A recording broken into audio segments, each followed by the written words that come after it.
Airbnb stock is up 53% over the past year, but it's still below its first ever day of trading. At the current price, the company has a market cap of $87 billion.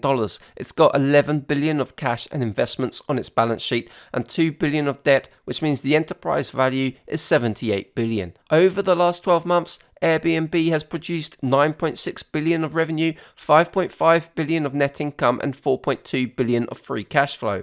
That means Airbnb stock is trading at 8 times revenue, 16 times earnings, and 19 times free cash flow. However, last quarter's net income was inflated by a one-time tax benefit of $2.8 billion.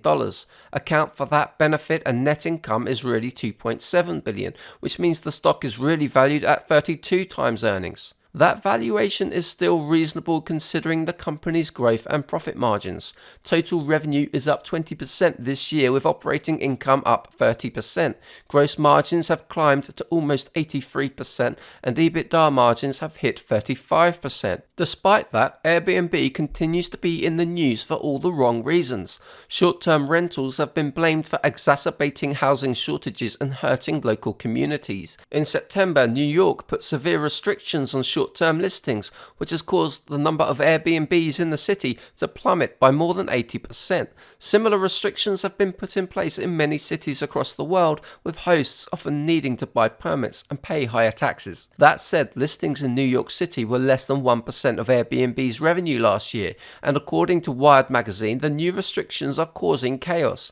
Elsewhere, regulations tend to be more reasonable and Airbnbs are still allowed to operate under certain rules. What can be said about the company though is that it's a cash machine. Capital expenditure over the last 12 months is only $38 million, which explains the free cash flow margin of 44%. Let's assume that Airbnb can grow its top-line revenue by 14% per year for the next 5 years, then operate with a similar EBITDA margin of 35%. In that scenario, Airbnb would be making $6.5 billion of EBITDA in 5 years' time, and a 22 times multiple takes the enterprise value to $142 billion.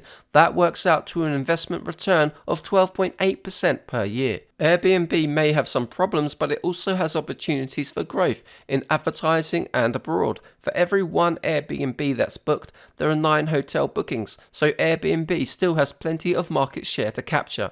The company can continue to grow at a reasonable pace, which is why I rate the stock a solid buy, but these are my personal opinions, not financial advice, and I may buy Airbnb stock in the near future. For more investing videos, visit my website at 3minutebreakdowns.com, and thank you for watching.